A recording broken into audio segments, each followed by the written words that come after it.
Hello guys, Cyrus academy के YouTube channel पर आप सबों का स्वागत है।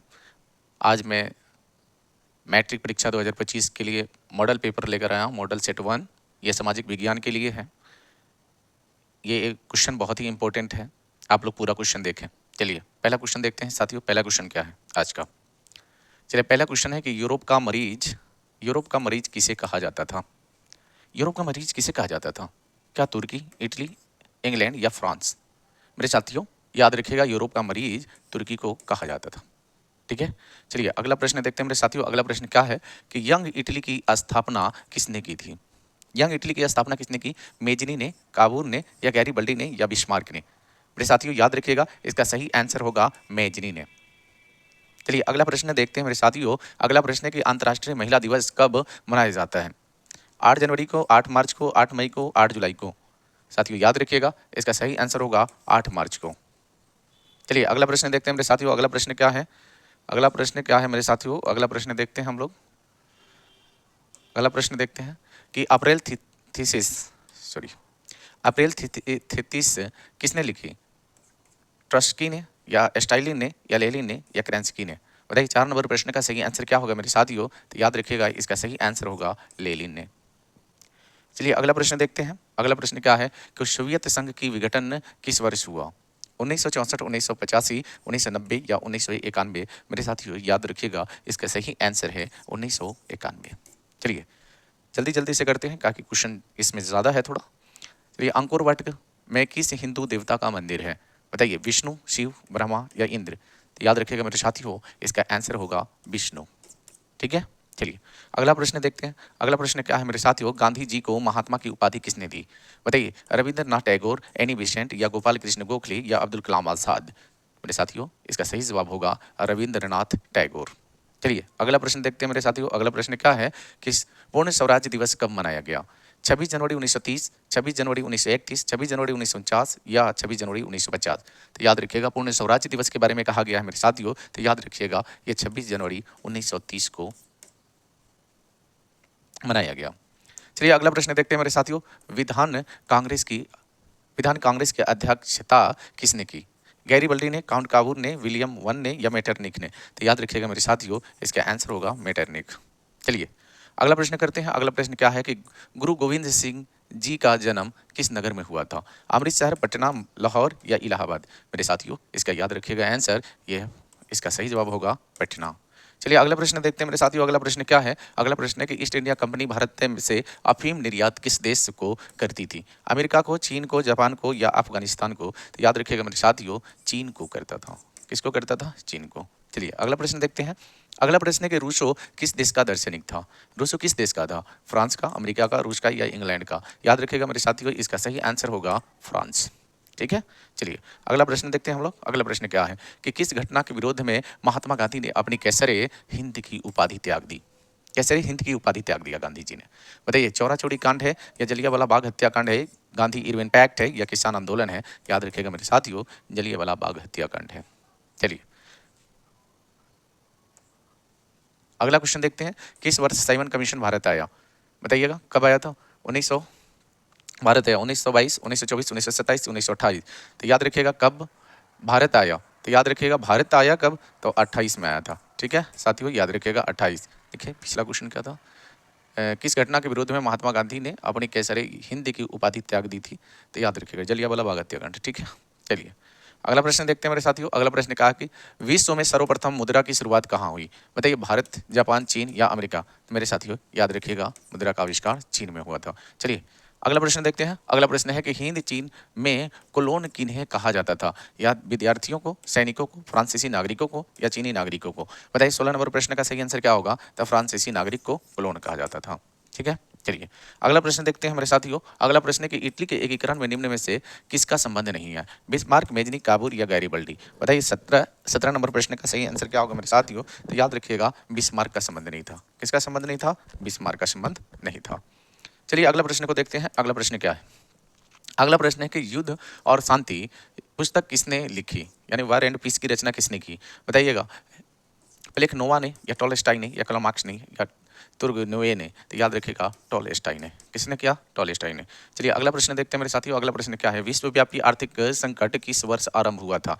बताइए 1914, 1922, 1929 या 1925। चलिए इसका सही जवाब दीजिएगा। इसका सही जवाब होगा कब हुआ था? 1929 में। चलिए अगला प्रश्न देखते हैं मेरे साथियों। अगला प्रश्न है अखिल भारतीय ट्रेड यूनियन कांग्रेस की स्थापना कब हुई? बताइए 1848, 1881, 1885 या 1920। क्या होगा इसका सही आंसर? बताइए मेरे साथियों। तो इसका सही आंसर होगा 1920। चलिए अगला प्रश्न देखते हैं मेरे साथियों। अगला प्रश्न है कि रंग भेद की नीति के विरुद्ध में आवाज किसने उठाई थी? जॉर्ज डब्ल्यू बुश या मार्टिन लूथर किंग या जॉर्ज वाशिंगटन या अब्राहम लिंकन। याद रखिएगा मार्टिन लूथर किंग्स। कौन है? Martin Luther king. चलिए अगला प्रश्न देखते हैं मेरे साथियों। अगला प्रश्न क्या है कि धर्म को समुदाय का मुख्य आधार मानने वाले व्यक्ति को कहा जाता है? जातिवादी, संप्रदायवादी या धर्मनिरपेक्ष या आदर्शवादी। बताएं 22 नंबर प्रश्न का सही आंसर क्या होगा मेरे साथियों? तो याद रखिएगा सांप्रदायिक। क्या कहा जाता है? सांप्रदायिक। चलिए अगला प्रश्न देखते हैं। भारत में राष्ट्रीय महिला आयोग अधिनियम कब बना था? 1960 में, 1972 में, 1982 या 1990। याद रखिएगा इसका सही आंसर होगा मेरे साथियों 1990। चलिए अगला प्रश्न देखते हैं। अगला प्रश्न क्या है? अगला प्रश्न है कि भारत में संविधान सभा का गठन कब हुआ था? बताइए 1946, 1947, 48 या 49। तो याद रखिएगा मेरे साथियों इसका सही आंसर होगा 1946। 1946।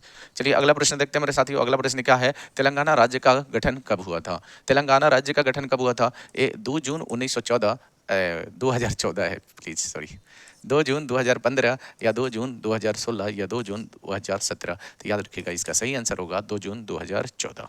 चलिए अगला प्रश्न देखते हैं मेरे साथियों। अगला प्रश्न है कि चिपको आंदोलन की शुरुआत किस राज्य से हुई? बताइए गुजरात, झारखंड या उत्तराखंड या राजस्थान। तो याद रखिएगा चिपको आंदोलन उत्तराखंड में हुआ था। चलिए अगला प्रश्न को देखते हैं। अगला प्रश्न क्या है मेरे साथियों? अगला प्रश्न है कि लोकतंत्र का प्राण किसे कहा जाता है? लोकतंत्र का प्राण किसे कहा जाता है? राजनीतिक दल को, सामाजिक दल को, धार्मिक दल को या नागरिक संगठन को। बताइए किसको कहा जाता है? तो राजनीतिक दल को कहा जाता है। किसको कहा जाता है मेरे साथियों? राजनीतिक दल को। चलिए अगला प्रश्न देखते हैं। निम्नलिखित में से कौन एक राष्ट्रीय दल है? जनता दल यू, DMK या भारतीय जनता पार्टी या लोक जनशक्ति पार्टी। मेरे साथियों याद रखिएगा राष्ट्रीय पार्टी बोला गया है तो यह भारतीय जनता पार्टी होगा। चलिए अगला प्रश्न को देखते हैं। अगला प्रश्न क्या है कि भारत में लोकतंत्र की क्या चुनौतियां हैं? जातिवाद, आतंकवाद या परिवारवाद या इनमें से सभी। तो याद रखिएगा 29 नंबर प्रश्न का सही आंसर होगा मेरे साथियों जातिवाद। क्या होगा? जातिवाद। चलिए अगला प्रश्न देखते हैं। अगला प्रश्न क्या है कि किसने कहा कि लोकतंत्र जनता का, जनता के द्वारा तथा जनता के लिए शासन है? ये बात किसने कहा? अरस्तु ने, रूसो ने, इब्राहिम लिंकन ने या ग्रीन ने। तो याद रखिएगा मेरे साथियों इसका सही जवाब होगा इब्राहिम लिंकन। ठीक है। चलिए अगला प्रश्न देखते हैं। निम्नलिखित में से कौन सा कदम लोकतांत्रिक सुधार का सूचक है? बताइए अशिक्षा है, पंचायती राज है या सामाजिक असमानता है या इनमें से कोई नहीं। बताइए 31 नंबर प्रश्न का सही आंसर क्या होगा मेरे साथियों? तो पंचायती राज। पंचायती राज। चलिए अगला प्रश्न देखते हैं। अगला प्रश्न है कि इनमें से कौन सी राज्य की विशेषता नहीं है? बताइए जनसंख्या, सरकार या संप्रभुता या इनमें से कोई नहीं। 32 नंबर प्रश्न का सही आंसर क्या होगा मेरे साथियों? तो याद रखिएगा सरकार। चलिए अगला प्रश्न देखते हैं मेरे साथी। अगला प्रश्न क्या है? कौन से संशोधन अधिनियम द्वारा सरकार को तीसरा स्तर बनाया गया? बताइए 71वां संविधान संशोधन, 73वां संविधान संशोधन या 59वां या 64वां। तो याद रखिएगा मेरे साथियों इसका सही जवाब होगा 73वां संविधान संशोधन। चलिए अगला प्रश्न देखते हैं मेरे साथी। अगला प्रश्न है कि झारखंड राज्य का गठन कब हुआ? 1 नवंबर 2000 को, 9 नवंबर 2000 को या 15 नवंबर 2000 को या 15 नवंबर 2001 को। तो याद रखिएगा 15 नवंबर 2000 को। चलिए अगला प्रश्न देखते हैं कि भारतीय संविधान की 8वीं अनुसूची में कितनी भाषाओं को स्थान दिया गया है? 21, 22, 18 या 20। याद रखिएगा इसका सही जवाब होगा 22। ठीक है। अगला प्रश्न देखते हैं मेरे साथियों। अगला प्रश्न क्या है कि भारत में प्रथम पंचवर्षीय योजना की शुरुआत कब हुई? बताइए 1950, 1951, 1952 या 1953। बताइए इसका सही जवाब क्या होगा मेरे साथियों? तो याद रखिएगा इसका सही जवाब होगा 1952। चलिए अगला प्रश्न देखते हैं। अगला प्रश्न है कि बिहार में किस जिले की प्रति व्यक्ति आय सबसे कम है? बताइए मुजफ्फरपुर, दरभंगा, गया, शिवहर। तो बताइए इसका सही आंसर क्या होगा मेरे साथियों? तो याद रखिएगा यह बिहार का सबसे छोटा जिला है, वह है शिवहर। इसका सही आंसर होगा। चलिए अगला प्रश्न देखते हैं कि आधुनिक युग की प्रगति का श्रेय मुद्रा को ही है, यह कथन किसका है? ट्रेस कार्ड का है, मार्शल का है, क्राउथर का है, इनमें से कोई नहीं। बताइए 38 नंबर प्रश्न का सही आंसर क्या होगा? तो क्राउथर होगा। चलिए अगला प्रश्न देखते हैं मेरे साथियों। अगला प्रश्न है कि बांग्लादेश की मुद्रा का नाम क्या है? दिनार है, रुपया है, यूरो है या टाका है। तो याद रखिएगा मेरे साथियों बांग्लादेश के मुद्रा का नाम है टाका और भारत के मुद्रा का नाम क्या है? रुपया। चलिए भारत में सहकारिता आंदोलन का प्रारंभ कब हुआ? बताइए 1900, 1902, 1904, 1905। बताइए 40 नंबर प्रश्न का सही आंसर क्या होगा मेरे साथियों? तो याद रखिएगा 1904। 1904। चलिए अगला प्रश्न देखते हैं मेरे साथी। अगला प्रश्न क्या है, भारत में कितने राष्ट्रीयकृत बैंक हैं, बताइए कितने हैं, 15 है, 19 है, 21 है या 25 है, बताइए। 41 नंबर प्रश्न का सही आंसर क्या होगा मेरे साथी, तो याद रखिएगा 19 है। ठीक है, चलिए अगला प्रश्न देखते हैं हम लोग। अगला प्रश्न क्या है कि मानव की न्यूनतम आवश्यकता क्या है, बताइए। न्यूनतम आवश्यकता क्या है, रोटी कपड़ा और मकान, रोटी फल और सब्जी, कपड़ा रोटी सब्जी या तेल, तो बताइए क्या जरूरी है, क्या है न्यूनतम आवश्यकता, तो रोटी कपड़ा और मकान, ये बहुत जरूरी है। ठीक है, चलिए अगला प्रश्न देखते हैं मेरे साथियों। अगला प्रश्न क्या है कि इनमें कौन पूर्णतः सरकारी सेवा है, स्वास्थ्य सेवा, शिक्षा सेवा, सैन्य सेवा, वायुसेना, बताइए इसका सही जवाब क्या होगा, तो इसका सही जवाब होगा सैन्य सेवा। क्या होगा, सैन्य सेवा। चलिए अगला प्रश्न देखते हैं मेरे साथियों। अगला प्रश्न क्या है कि हॉलमार्क को किस वस्तु को लोगों के रूप में उपयोग किया जाता है, बताइए। कृषि उत्पाद के लिए, सोना के का आभूषण के, या इलेक्ट्रॉनिकल सामान के लिए, इनमें से कोई नहीं। साथियों इसका याद रखिएगा आंसर सोने के आभूषण को के लिए हॉलमार्क का इस्तेमाल होता है। चलिए अगला प्रश्न देखते हैं मेरे साथी। अगला प्रश्न क्या है कि निम्न में से क्या नई आर्थिक नीति का अंग नहीं है, बताइए। निजीकरण, वैश्वीकरण, राष्ट्रीयकरण, उदारीकरण, बताइए इसका सही आंसर क्या होगा मेरे साथियों। इसका सही आंसर क्या होगा, तो इसका सही आंसर होगा राष्ट्रीयकरण। क्या होगा, राष्ट्रीयकरण। चलिए अगला प्रश्न देखते हैं मेरे साथी कि भारत में करेंसी नोट कौन जारी करता है, वित्त विभाग, वाणिज्यिक बैंक या रिजर्व बैंक ऑफ इंडिया, इनमें से कोई नहीं, तो याद रखिएगा मेरे साथियों इसका सही आंसर होगा रिजर्व बैंक ऑफ इंडिया। चलिए अगला प्रश्न देखते हैं कि किसने कहा मुद्रा वह है जो मुद्रा का कार्य करती हैं, कोलबर्न ने कहा, नैप ने कहा, सेलिंगमैन ने कहा कि हटल विदर्स ने कहा, तो याद रखिएगा इसका सही आंसर होगा मेरे साथियों हटल ले विदर्स ने कहा था।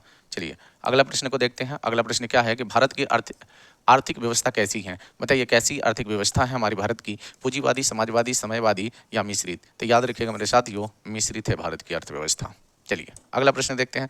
अगला प्रश्न है कि विकासशील देशों में कार्यशील जनसंख्या अधिकांशतः संलग्न है, कृषि क्षेत्र में, औद्योगिक क्षेत्र में, सेवा क्षेत्र में, इनमें से सभी, बताइए। 49 नंबर प्रश्न का सही आंसर क्या होगा मेरे साथियों, तो याद रखिएगा कृषि क्षेत्र में। किसमें, कृषि क्षेत्र में।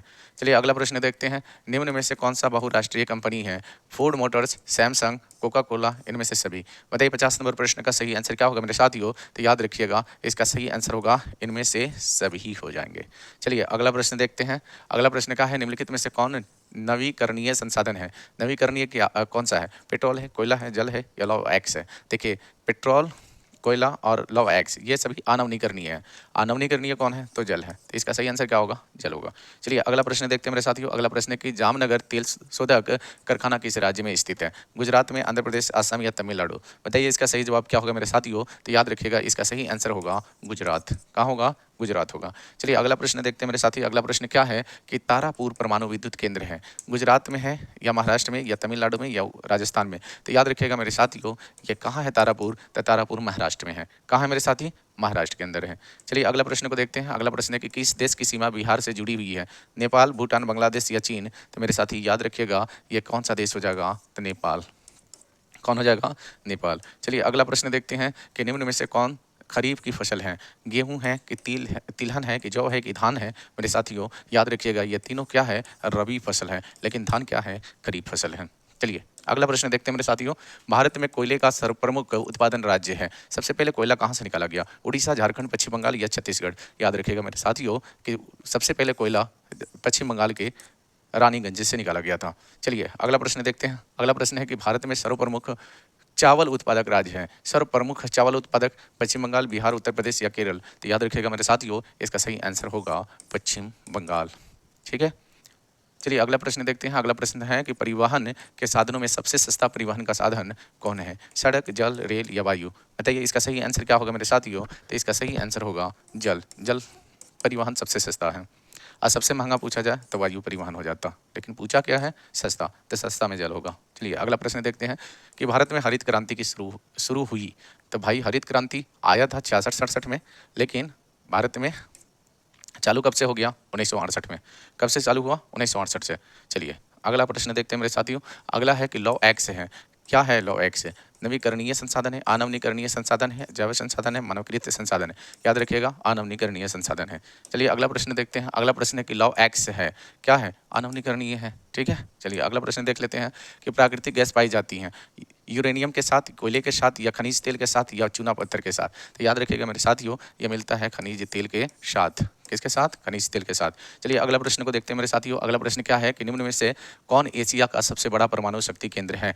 बताइए कौन है? तारापुर है, कलापक्कम है या नरोड़ा है, ये कांगा है? बताइए 71 नंबर प्रश्न का सही आंसर क्या होगा? तारापुर, जो महाराष्ट्र में है। चलिए यही सही आंसर है। ठीक है, अगला प्रश्न देखते हैं। अगला प्रश्न है कि निम्नलिखित उद्योगों में से कौन सा सार्वजनिक क्षेत्र से संबंधित है? बताइए जेके सीमेंट उद्योग, टाटा लॉ एवं इस्पात उद्योग, या बोकारो लॉ इस्पात उद्योग, या रिमांड वस्त्र उद्योग? तो याद रखिएगा भाई, इसका सही आंसर क्या होगा? बोकारो लॉ इस्पात उद्योग। ठीक है साथियों, चलिए अगला प्रश्न देखते हैं। अगला प्रश्न क्या है मेरे साथियों? अगला प्रश्न है कि सुनामी शब्द किस भाषा से लिया गया है? स्पेनिश है कि इंग्लिश है कि चाइनीज है कि जापानी है? तो याद रखिएगा 74 नंबर प्रश्न का सही आंसर है मेरे साथियों, जापानी है। क्या है? जापानी है। चलिए अगला प्रश्न देखते हैं। अगला प्रश्न है कि निम्नलिखित में से कौन प्राकृतिक आपदा है? बम विस्फोट प्राकृतिक आपदा है, भूकंप, युद्ध या रासायनिक दुर्घटना? बताइए कौन सा है? तो याद रखिएगा युद्ध, रासायनिक दुर्घटना या बम विस्फोट, ये तीनों क्या हो जाएगा? मानव निर्मित हो जाएगा। ये भी मानव निर्मित है, ये भी है, ये भी है और ये भी है, लेकिन भूकंप क्या है? ये प्राकृतिक है। यही इसका सही आंसर होगा। चलिए अगला प्रश्न देखते हैं हम लोग। अगला प्रश्न है कि मलबे के नीचे दबे हुए का पता लगाने के लिए किस यंत्र की मदद ली जाती है? क्या हेलीकॉप्टर, दूरबीन या इंफ्रारेड कैमरा या टेलीस्कोप? तो याद रखिएगा इंफ्रारेड कैमरा इसका सही आंसर होगा। चलिए मेरे साथियों अगला प्रश्न देखते हैं। अगला प्रश्न है कि महासागर की तली पर होने वाला कंपन का परिणाम है? भूस्खलन, चक्रवाती, सुनामी या इनमें से कोई नहीं? तो याद रखिएगा इसका सही आंसर होगा सुनामी। चलिए अगला प्रश्न देखते हैं मेरे साथियों। अगला प्रश्न है डॉक्टर मेधा पाटकर घनिष्ठ रूप से जुड़े हुए हैं? किससे जुड़े हुए थे? गंगा बचाओ आंदोलन से, दून घाटी आंदोलन से, नर्मदा बचाओ आंदोलन से, साइनलेट घाटी आंदोलन से? तो याद रखिएगा नर्मदा बचाओ आंदोलन से जुड़े हुए थे। चलिए अगला प्रश्न देखते हैं मेरे साथियों। अगला प्रश्न है कि सुदूर संवेदी उपग्रह रिमोट सेंसिंग उपग्रह का उपयोग होता है किस लिए होता है? दूरसंचार के लिए, मौसम विज्ञान के लिए, या संसाधन के खोज के लिए, या दूरदर्शन के लिए? तो मेरे साथियों याद रखिएगा इसे किसका होता है? तो मौसम विज्ञान के लिए होता है। किसके लिए होता है? मौसम विज्ञान के लिए, रिमोट सेंसिंग उपग्रह मौसम विज्ञान के लिए। चलिए अगला प्रश्न देखते हैं कि मानव जनित आपदा है, बाढ़ है, भूकंप है, आतंकवाद है या सुनामी है? तो बताइए क्या होगा? तो याद रखिए आतंकवाद होगा। चलिए इसी के साथ हम अपने इस वीडियो को यहीं समाप्त करते हैं। उम्मीद करते हैं कि साथियों आपको अच्छा लगा होगा। अगर अच्छा लगा होगा तो आप लोग मेरे चैनल को सब्सक्राइब करिएगा, लाइक कीजिएगा और अपने साथियों के पास इसे शेयर भी कीजिएगा। चलिए इसी के साथ विदा लेते हैं। जय हिंद, जय भारत।